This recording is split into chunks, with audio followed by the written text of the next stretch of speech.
Welcome to Alzheimer Speaks Radio. I'm your host, Lori LeBay, and I'm so excited that you're joining us today. We are going to have a fascinating conversation as usual as we learn from people all around the world at all ages and stages of life. Stay tuned as we shift our dementia care from crisis to comfort. Here we go. What you think about, you will bring about dementia change. We will. Well, hi, everyone, and welcome to Alzheimer Speaks. I'm so thrilled you're able to join us today.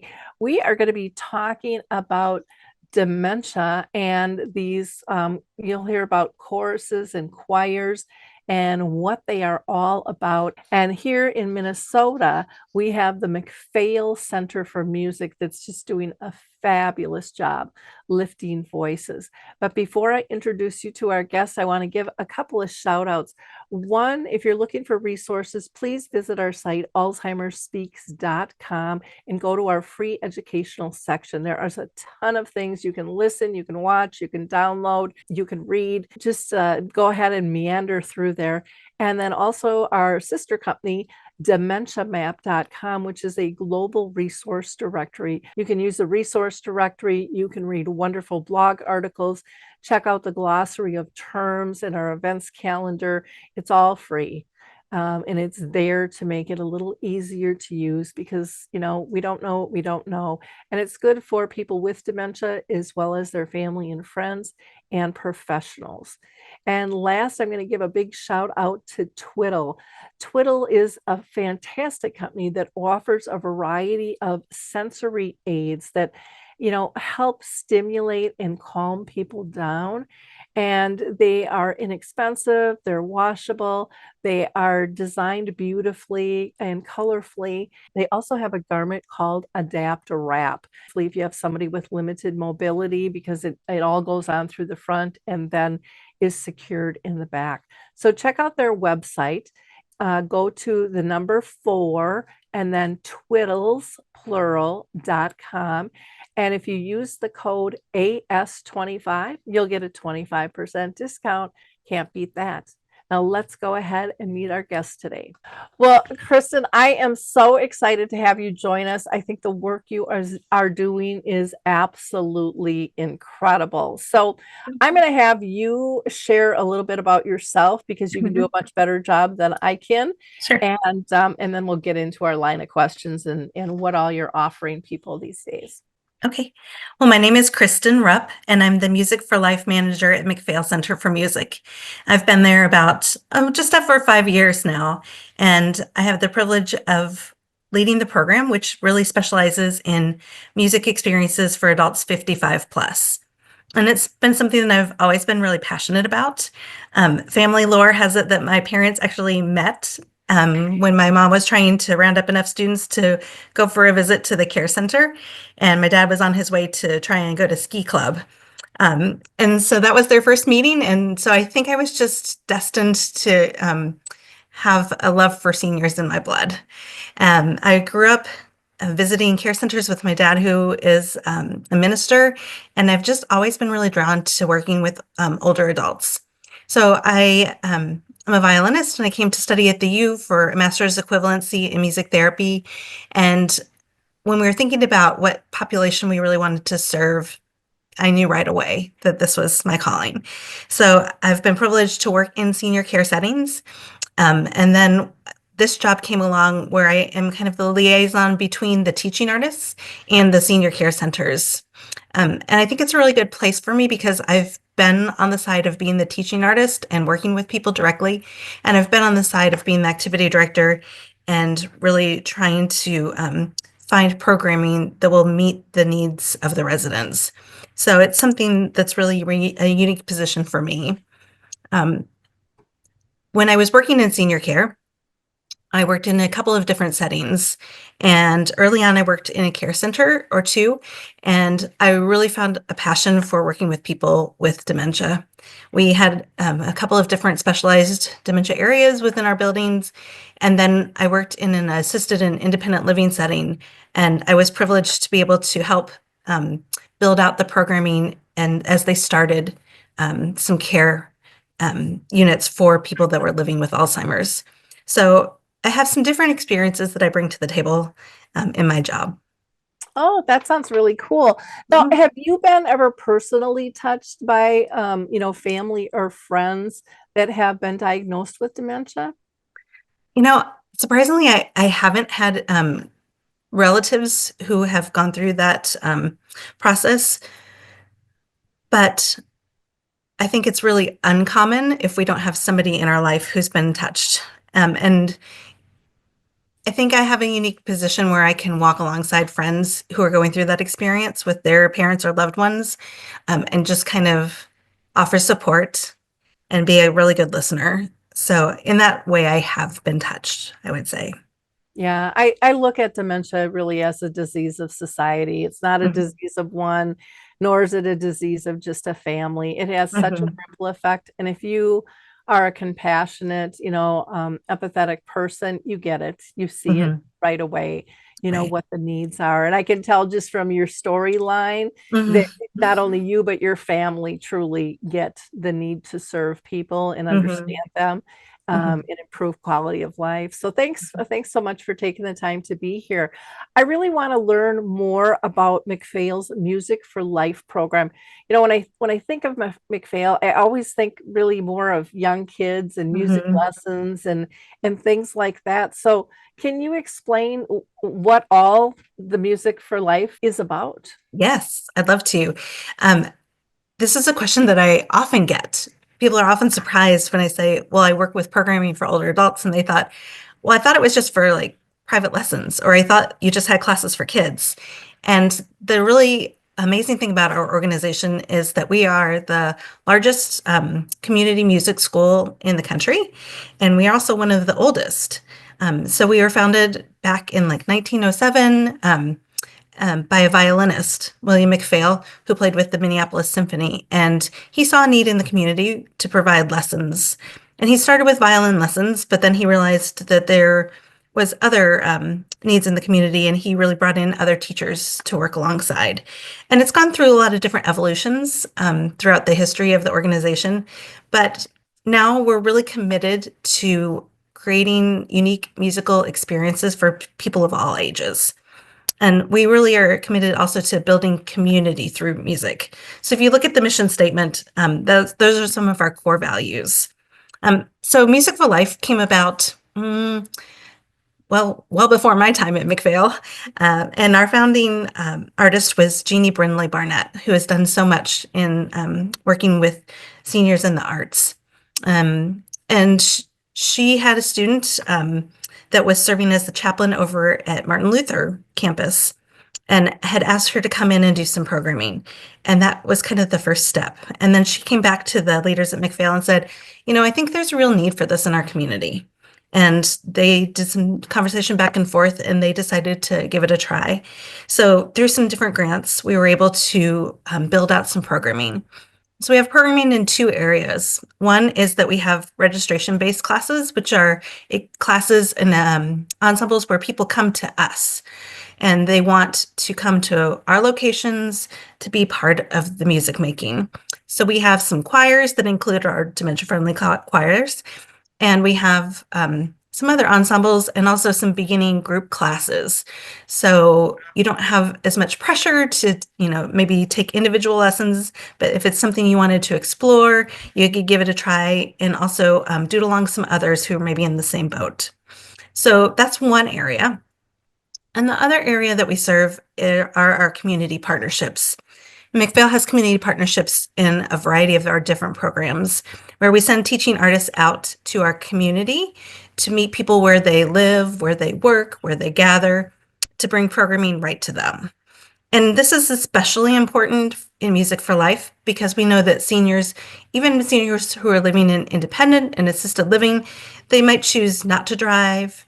Um, they might not have access to transportation as readily. So it's a way that we can still give them really quality experiences and help them to explore topics that they're interested in, to stay engaged in vital activities by providing it right where they are. So we have almost 40 partnerships throughout the Twin Cities metro area and down into Hastings, I should say, that we serve. And those are campuses. So a lot of times there's more than one building or more than one area of the building that we serve with different types of programming. We do programming in memory care. We do programming for assisted living, independent living care centers. And our programming really varies based on the people that we're working with. So we work with activity directors and the residents themselves to determine what their interests are, what their needs are, and how we can best meet that. Wow, I did not realize the span, Yes. of the reach that you guys are doing. That is so cool. And I had no idea about being the largest and, in one of the original, Mhm. centers out there. And I should know that. You guys are in my backyard. Well, That. that's the other thing is we have some different campuses and locations. So a lot of times people also just consider the downtown campus, which is our main campus, and we're just a few blocks from the Guthrie Theater downtown. But we also do have a campus in Apple Valley, right off of Cedar Avenue. We have one in Chanhassen, kind of right across from the Chanhassen Dinner Theater, and we have a site in Austin, Minnesota as well. So we really try and reach out into different areas of our community, again, to make programming more accessible for people. So that is wonderful. I didn't know that either. And I'm one where I don't do a lot of research on people because I want to be really excited Surprised? about the conversation, Mhm, and you're surprising me early mhm. on in this. So that's really cool because I thought I knew you guys, Sure. but I really don't. Mhm. So hopefully our audience is seeing it pays off to ask questions Right. and not just go by your assumptions. Now you had mentioned grants. Yes. Now, so when you partner with a community, Mhm. um, do they apply for a grant or do you guys have your grants for how does all that work?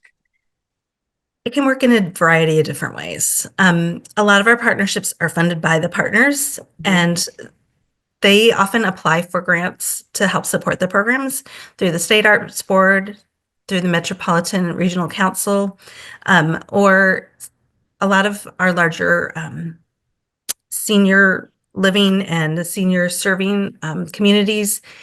They have foundations that help to provide funds for their buildings to be able to use for some of this type of programming. Mhm. Okay. And for those types of things, do you primarily work with nonprofits or do or profits? Because I know there can be a difference sometimes with applying for grants in terms of Sure. Um, limitations there. you know, I guess I haven't really looked into that as much, but I think a lot of it is nonprofit Mhm. that we work with.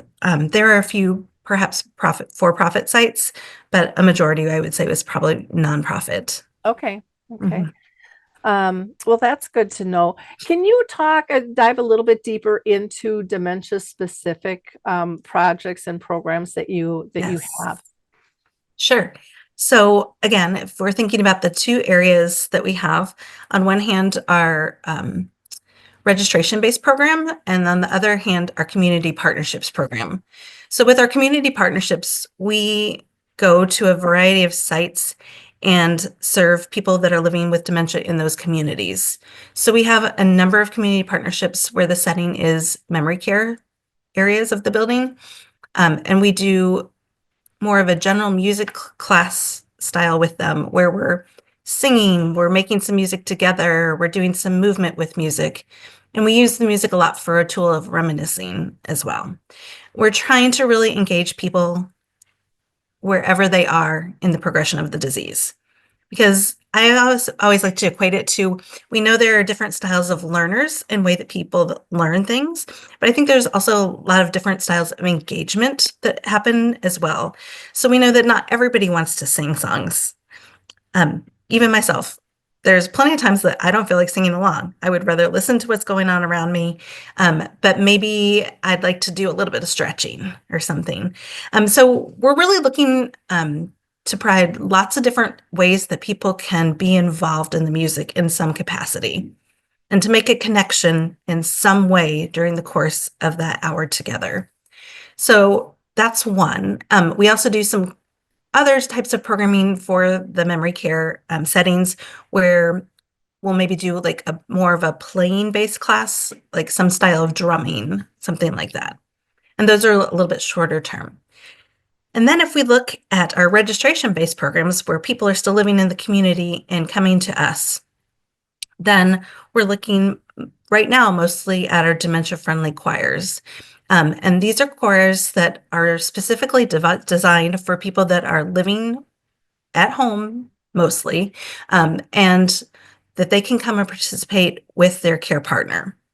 So we know that often there's so much burden placed on the care partner, and it's such an inequality of relationship where they don't get to engage necessarily with their spouse or their loved one on more of an equal playing field because they're having to be the caregiver.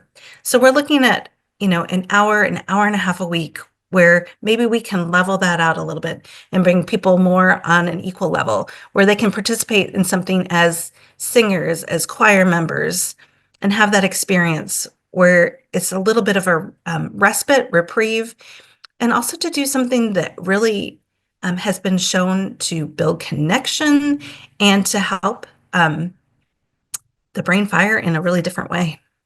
Mm-hmm. Well, the choirs are so magical. And, Mm-hmm. what I love is when the care partner is able to come, it's something that's normal again, that they Yes. can do together.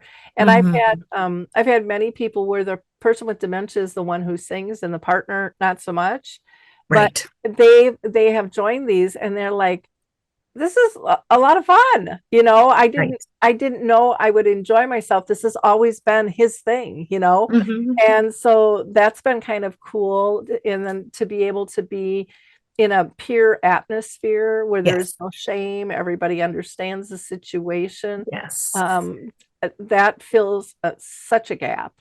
I don't know if people really understand the gaping hole of the Mm-hmm. isolation and people Right. falling apart.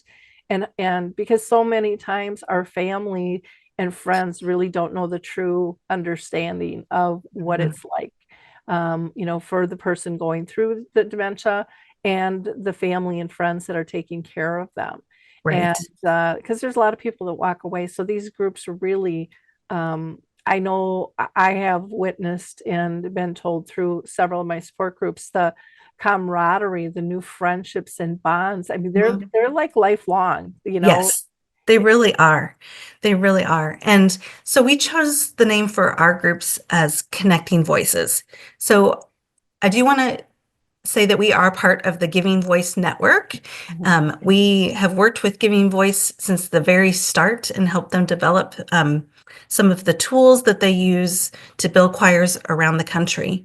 And when we decided that we would kind of separate so that we can both organizations focus on the mission of replicating these choirs and offer more opportunities for people to be involved, we had to come up with a little bit of a new name since we're doing this kind of on our own.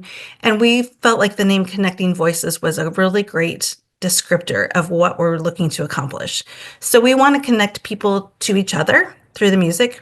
We want to connect caregivers with other caregivers who are walking the same journey and allow them a space and a time that they can socialize and talk about some of their challenges and share joys and other aspects of everyday life.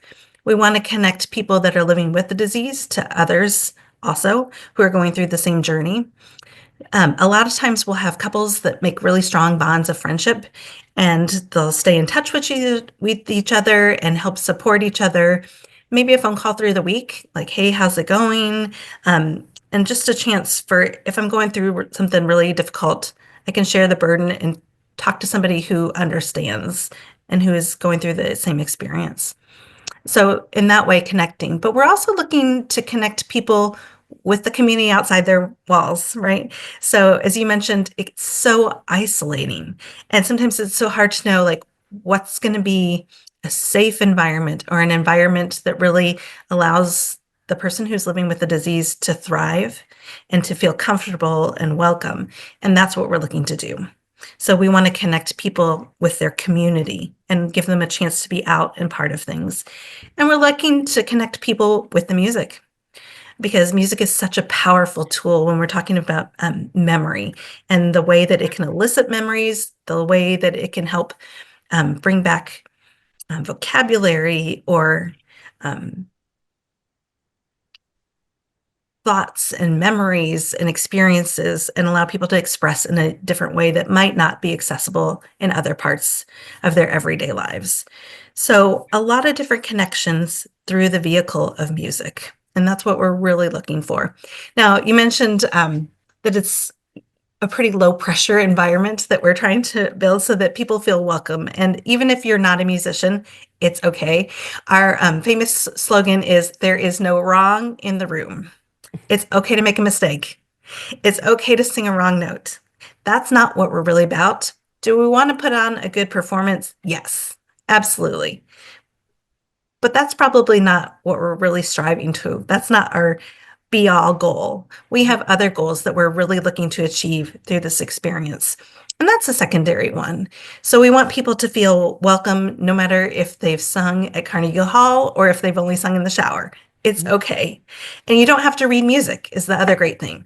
So we have a whole system that's in place for if you don't read notes, there are lyrics and they're spaced out to kind of follow the rhythm so that you know when to sing. We have rehearsal tracks that people can listen to learn their parts. And that can be also a great conversation tool at home as well throughout the week, something that people can do together with their loved one. So all these different tools to allow people of varying levels of musicality, of progression within the disease to be able to participate fully in the experience. Oh, I love that. I didn't realize those tools were set up in place. That makes so much more sense. And you have me who, there's some things I can't even hit. And, I have a voice you don't really want to listen to. And I'm kind of But in you the can blend with the others. It's okay. Yeah. And but there are some people that just have beautiful voices and Yes. and it's magical. I think the other things that you connect to, and you didn't say directly, but to me you are connecting people back to a pride and a purpose You're in right. life of belonging, and that is Yes. massively, massively huge because that takes away the isolation, which Yes. takes away the depression, which can lessen Mhm. symptoms. And we don't talk about that stuff enough. And then, there's been studies that have shown, like you said, there's with music can bring out more connection to reminiscing, to Mhm. reducing symptoms, and Yes. and I've heard for hours afterwards. And Yes. and from my support groups, I hear how people, their loved ones, they're excited to go. Like, is it time Mhm. to go yet? Now we go tomorrow. And Mhm. they're, they know that they're part of this group and they feel essential to the group, Yes. you And know. that's where every voice makes a difference and Mhm, everyone matters. And it doesn't have to be a perfect voice. It just has to be a voice that you bring to the table. mhm. And you're Yeah. right. There's so much about purpose and meaning. So our program overall, Music for Life, is really focused on the Hetler's dimensions of wellness. Mhm, So we're looking at in each of our programs, how can we meet those needs that form a person's well-being? mhm, And pride and purpose and meaning are such a big key in our senior population. So we're always looking at how can we help them to feel like what they're doing matters, and mhm, also to reminisce about what have I done that's mhm. contributed, and to take pride in that as well, and to be able to express and share that with others. Okay. What about, there's a lot of people that don't have a care partner. They live alone. Mhm. Mhm. Can they participate in one of the choirs? Yes, absolutely. So the great thing is we also have some dedicated volunteers. And our volunteers come and help in a variety of ways. One way is singing alongside a partner. So they can help the person navigate some of the materials, even navigate where am I sitting, when to turn the page, that kind of thing. But we have volunteers also that help welcome people. We have volunteers that make the coffee for social time, volunteers that help to put the music binders together, lots of different ways that people can be involved if they would like to be part of the movement. And we welcome people to reach out and let us know. We'd be happy to connect you with a singer or another job that feels most comfortable for you. And we also like to do training so that our volunteers have some basic knowledge and experience in working with people who are living with a disease so that they know how they can best be of assistance in order to enable those people to feel confident and also to do as much as they can, right? So I think it's really important to be able to enable somebody to do things for themselves as well. One thing that I also wanted to mention is in my history of working in this field, working with people with dementia, I think it's a different perspective also that often that we bring when we're not directly involved with someone. So if it's not a family member or someone that I know very closely, instead of seeing all of the loss and the things people can't do anymore, my focus is what can people still do? How can I bring that out? How can I help them to engage in activities and see the best of what they still have to offer? And that's something that's really important to me is I like to look at the person and not look at what's lost, but look at what's the potential and what's there. And I think that's a really unique thing to be able to do. Well, it's so important. And, we are taught, and we've been taught this for years and years and years to look for the loss, Hmm. what's different.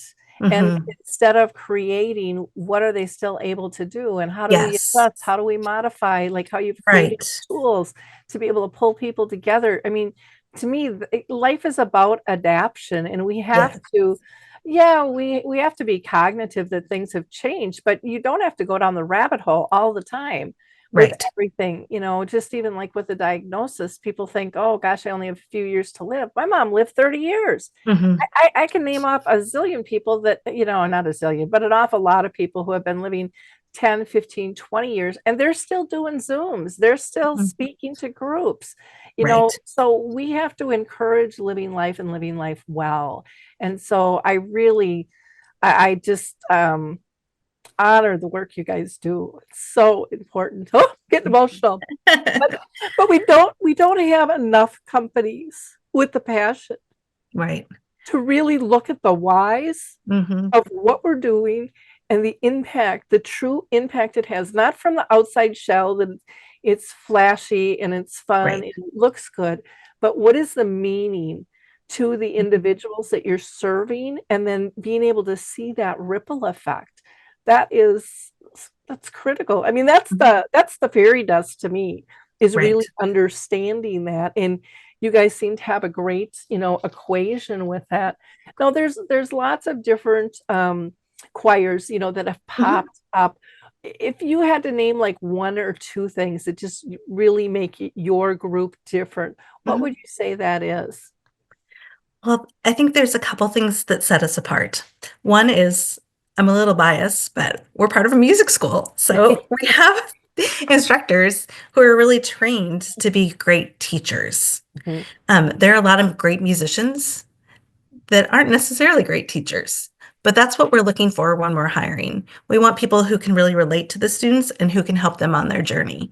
And the same is true of the department in Music for Life, working with older adults. I'm looking for teachers that can really engage with people. The relationship is as important, I would say, if not more so, than the other aspects of the experience. So I want teachers who can build that relationship in order to enable a good learning environment. So great teachers are one thing that set us apart. And the other thing is that because we're really committed to working in this area and with older adults, we really want teachers to have training in how to so that they can be most successful.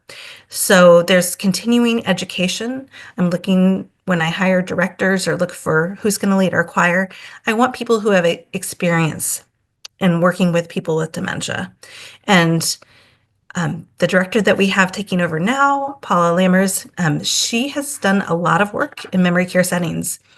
She's worked in several secure facilities with people who are living, in specialized care, but she's also worked at a variety of memory cafe settings and in the community for people who are still living independently with or with a loved one, and helping to support them as well. So she has experience in this way. And then we do continuing education through MacPhail, and I'm always looking at how we can help people stay current on best practices in working with the population that we serve.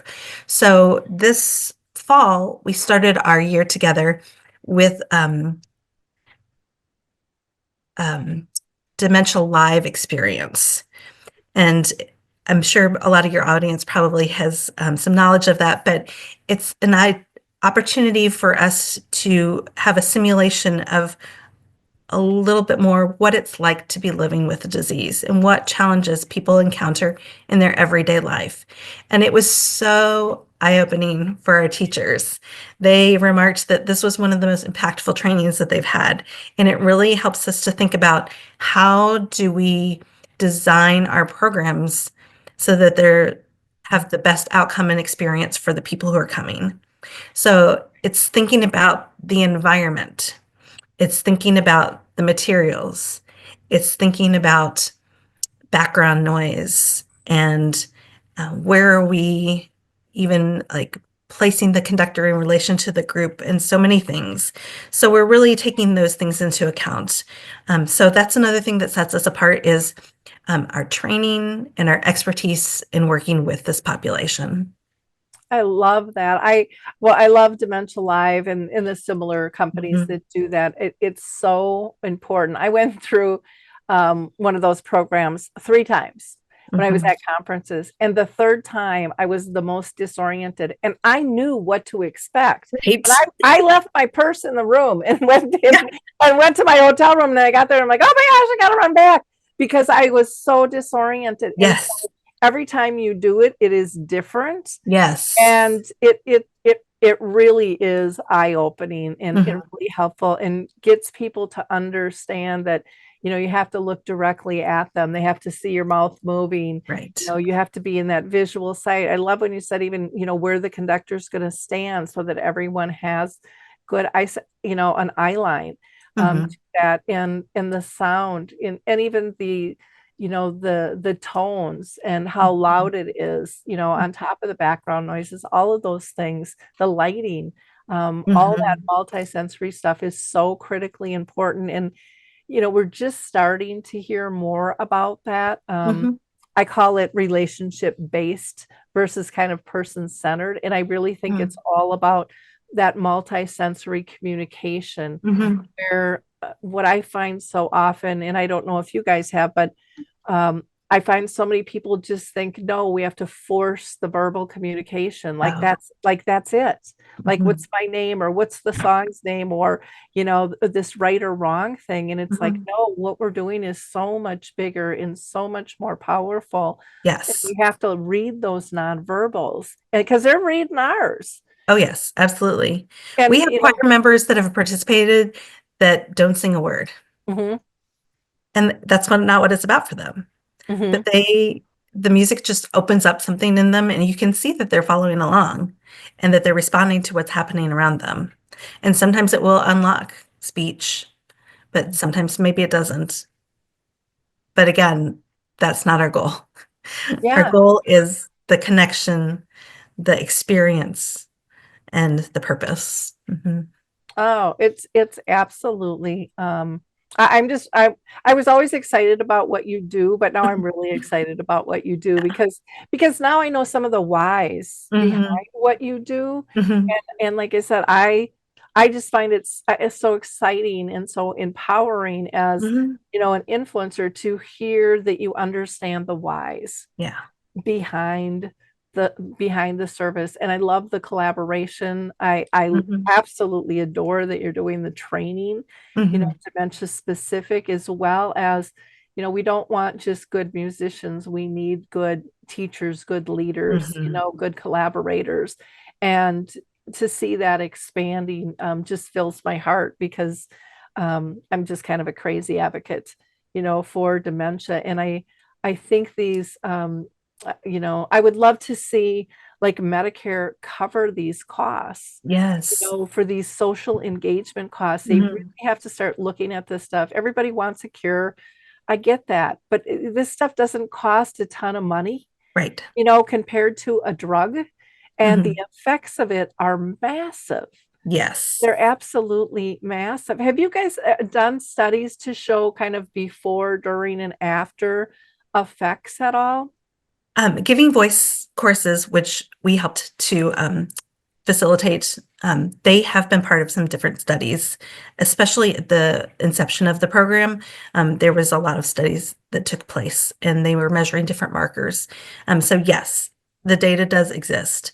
Um, I want to just circle back for a second. Also, when you were talking about the cost, Mhm. and just mention that there is a cost that's associated for participating with the choir. It's nominal. It's $100 for a semester, but MacPhail is also very committed to making sure that people can be part of things no matter where they are financially. So there is financial assistance available, and we've specifically cut the cost low, so it really just covers the cost of some materials and so forth. Um, and again, we never want that to be a hindrance for people to be involved. So if anybody thinks, oh gosh, I'd really like to do that, but I don't know if I can afford the fee right now, I would say get in touch with us and we will work with you. We're really committed to making sure that people have access to music education and music experiences. Wonderful. Can you define a semester? Because people who don't have Yes, kids might not understand what right. a semester is. I know. Well, and I have to say, the semester is a little confusing for me, the way the MacPhail semesters fall, because it doesn't like our semester runs from November through January, that's fall, and then February until June is spring, and then we have summer. So, you know, is February spring? Probably not Minnesota, but at Mhm. MacPhail it is, I guess. So, Well, who we're having climate change. Who knows? knows? So we're just getting ready. Actually, our semester at MacPhail started in our fall kickoff started in September, just after Labor Day. But we opted this year to push back the start of our choirs a little bit so that we could make sure that we were really prepared for a launch because there have been a lot of transitions with personnel and other things within the organization. So we really wanted it to be a good experience from the start and not to feel frantic to get everything going. Another thing we decided when we were considering that is our concerts often fell around the holidays. And I don't know about you, but that is like the busiest time for me. And especially for those of us who are musicians, that's a really hard time. And Mhm. families are very busy. And we want the concert to be a culmination, a celebrating event where people's family and loved ones can come to support them. And a big part of giving voice and their mission is to defy dementia through music. And we really want to show people what we're accomplishing and to give a showcase for like, here's the work we've done. Look at what we can do. So to allow more people to be part of that celebration, we opted to push it back into January. And we might have some challenges from weather, who knows? But we felt very committed to hopefully that was a quieter time where more people could come and be part of that culminating celebration. Well, and I love that because, when we talk about dementia, a lot of times we talk about things have to change. And because you don't want to add stress, the person with dementia, the care partner, the whole 9 yards, squeezing one more thing in, taking away other work that you guys could be Mhm. doing in other places, stretching it out. So, we always say to families, maybe the big gathering's not going to work and we're going to have to do smaller things. We have to Mhm. we can still have our traditions, but they need to change. And I know I'm 65 and all my friends are like, there's just way too much. And so like when we have our parties, we're like, can we do it either after or before? Right. Significantly, because we're trying to stretch it out so people aren't tired or they're not double booked or, Right. that's a really, really smart decision, I think. Well, I also think we get that post-holiday slump where Mhm. it feels like, oh, everything's over. What do I have to look forward to?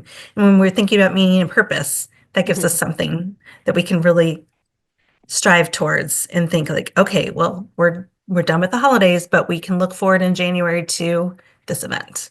Well, So, and then it's something that can be talked about with them at their yes. holiday parties with their family and friends. Yes. This is coming up. So you might be able to, expand who's going to be able to show up and celebrate Absolutely. that as well. So Mhm.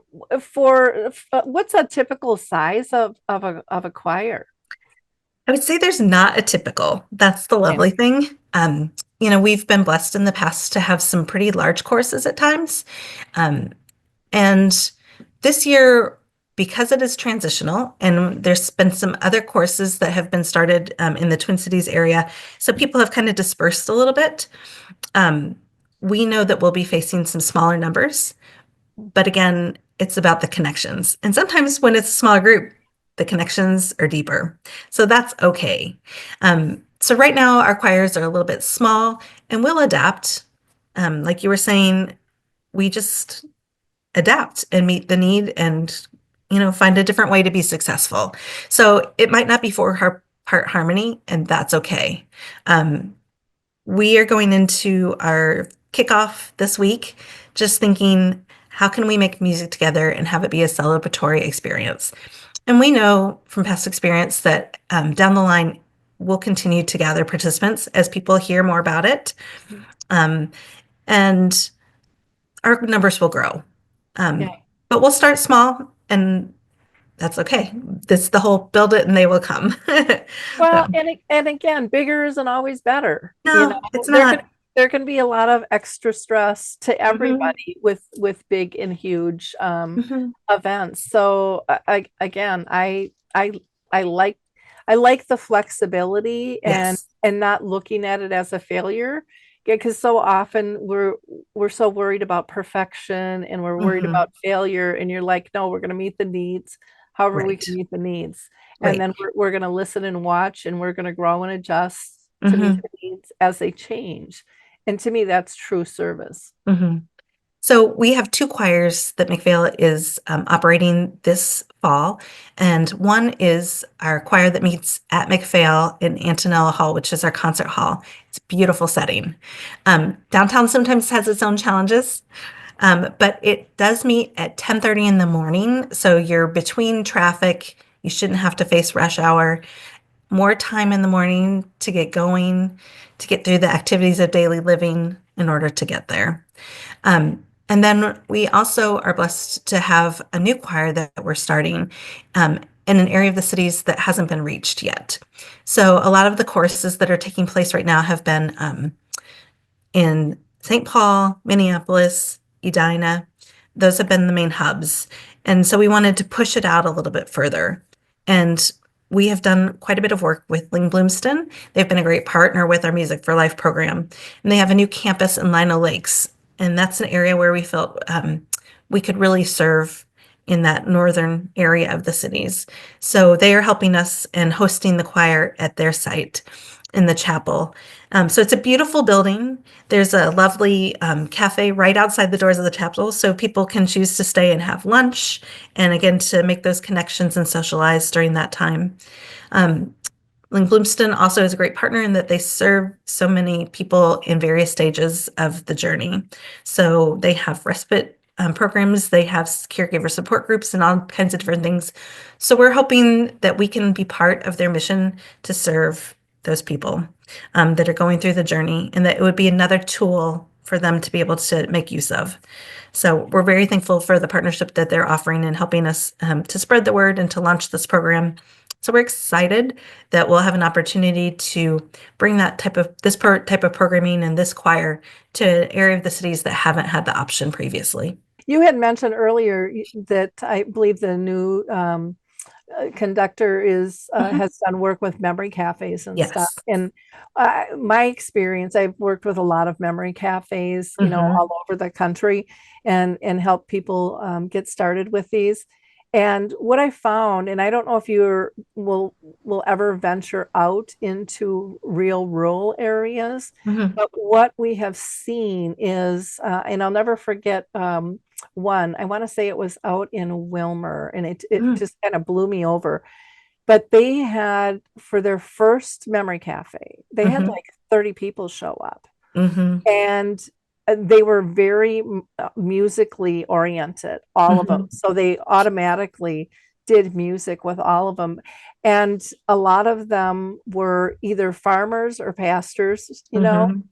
and so they did a lot of religious music, Mhm. in there. Do you ever kind of design programs for specific populations if you'd have something like that that wanted to go down I mean, they did a little bit of everything, but it Mhm. was just such a natural fit, and they were all so excited, Mhm. and to be part of that. Mhm. And I just know our real rural areas are so left out so often. Yes.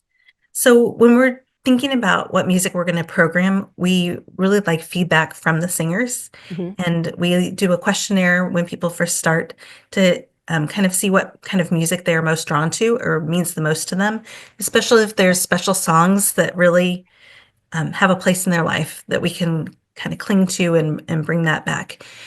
So we really are looking at the population we're serving. And then when we're thinking about rural areas, we during the pandemic, we helped to lead an online chorus mhm, and transitioned that way. And then Giving Voice was really committed to keeping the online choir going so that people would have access. mhm, They have taken over that piece of the equation. So they are still operating an online virtual chorus. So people that are living outstate and don't have the resources in their community to be a part can check that out and be involved that way. And then we are looking at planting again with our facility down in Austin.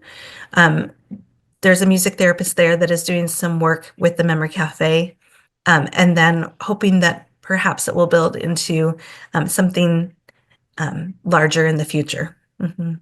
Oh, cool. Well, I love your openness, and the creativity, which I Mhm. think is normal for people in the arts. But I don't always think the general public understands the importance of that creativity and that Mhm. openness, and the impact that it can have, Mhm. not just on people with dementia, but really anybody that you're working with, because Mhm. you're looking at the whole person, and you're looking at the whole group. And I love the flexibility and all you're doing. I think it's absolutely fabulous. Thank you. Is there anything we haven't talked about? I know I want to point people to your website and how Mhm. they would register, but prior to that, anything else that we haven't covered that you'd like to share? No, I think just if you have ideas um, and suggestions for programming that you'd like to see, it helps to hear from the people that are living it. What would Mhm, be helpful for you? So I would encourage you to reach out. And this is something that I just had to write my goals for this year for what I'm hoping to accomplish or what I kind of want to focus on. And this was one area that was really important to me is I think the choir is fantastic, but I also think that there are some people who might not want to be part of a choir and what kind of programming would serve them best. mhm, So it would be really helpful if people had suggestions about what they'd like to see and what experiences they'd like to have available. We want to meet the needs of our community instead of us designing a programming and say, here, you should do this. It's really helpful to hear what you want, what you need, how we can be assistants of you in the journey that you're going through. So I would say that. And then I would say also, um, another goal that I have for our organization is thinking about we are very committed to our work with diversity, equity, and inclusion. And I think it's important to remember that that doesn't just encompass people of different skin colors and mhm, cultures, that it encompasses people with different ableness. And part of that is thinking about people who have memory impairment and how can we best serve them. So I'm hoping that as an organization, we can also think about how can we become more dementia friendly and what can we do and train our staff and faculty, so that when there are people in our building or people that are calling in on the phone, that we can assist them and really be most welcoming to them. So again, another one of our campaigns has been "You Are MacPhail," and that should look different across the board, as we really want people to feel like they're part of the organization and that we want to serve them. So again, if you have ideas, suggestions, we are open to hearing those. I love, I love your goals. I just think we need to be more inclusive and less judgmental, and we need to listen. If we're really going to serve, we have to ask the questions and have that be able to land in a comfortable spot where they're like, okay, I can do this, instead of a lot of times it's, fill out a form in the suggestion box, or, but it's something cold, and it's something that people then don't get honest with. And Right. what I like, what you're saying is, you can tell that you authentically truly want to know. Mhm. You want these services to meet their needs, because so often I do see, something that's created, and here's the criteria and checks the box, and one thing meets all the answers, and I'm a firm believer, one thing does not serve Mhm. everyone. So let's just cut to the chase and admit that, and say it's Mhm. okay.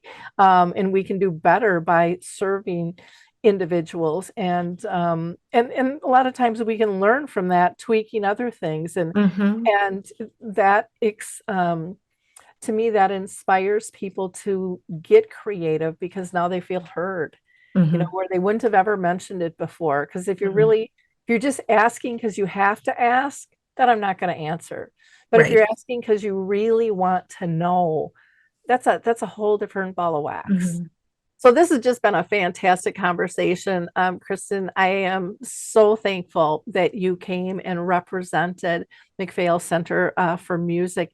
I have learned so much, and like I said, I feel a little ashamed to be that I didn't know more, because you're in my backyard. Mhm. But it's so nice to be able to hear people's stories and really understand the whys, Mhm. and you guys really understand the why you're doing things, Mhm. and the importance of serving. So it just makes just such a difference. Mhm. Now they can go to your website, Yes. which is MacPhail, and that's MacPhail.org. Mhm. Or you can get a hold of Kristyn. Will have her email for you. They're on Facebook, Instagram, Twitter, LinkedIn, and YouTube. And again, reach out to them. If you are a person living with dementia and have a care partner, you can be part of their choir. If you are, a solo person living with dementia and don't have a care partner, you can still belong to this Mhm. group. And if you just have it in your heart that you want to volunteer and check out opportunities, they'll train you and help you through this process. And again, I know people who have done that as well, that say they're just filled with what they get out of volunteering as well. Mhm. So, please check them out. And again, keep up the great work. We'd love to have you Thanks. back as you grow Mhm. and kind of morph into what things are going to be for you Mhm. and your clients and in our communities here. So Yeah. thank you, Kristyn. Thanks for allowing us to share about our program. And I just invite people to come and check it out. You don't have to make a commitment. You can just kind of come and see what it's about, and that's totally acceptable. We would encourage and invite that. And just know that we're looking to do this as a service, not as a moneymaker again. And we're just thankful to be able to connect with the greater community. So thank you, Lori, for helping us to reach the folks that might not have heard of us in a different way. I have one last question. I was just Mhm. thinking, is there a general phone number? Because I didn't There have that. is. Can you give Yes. me that? Yeah. It's 612-321-0100. Okay. 612-321-0100. Yeah, because a lot of people, like to be able to talk Yes. directly to a person Mhm. versus having to do an email whatever, going through the websites and stuff. So Yes, again, absolutely. thank you for what you're doing. And to our audience, thank you. And I hope you will continue to be a giver of hope. Like, click, and share this episode. There are people in your sphere of influence that you don't even know how much this could help them. And they don't know this stuff even exists. So, we can lift one another up and get information out to people just by a simple like, click, and share. It doesn't cost you any money. It takes very little time. But boy, it makes a big difference in a lot of people's lives. So thank you, everyone. Appreciate your time today. And Kristyn, again, best of luck to you and Thank you MacPhail so much. Music. Bye-bye. Bye-bye.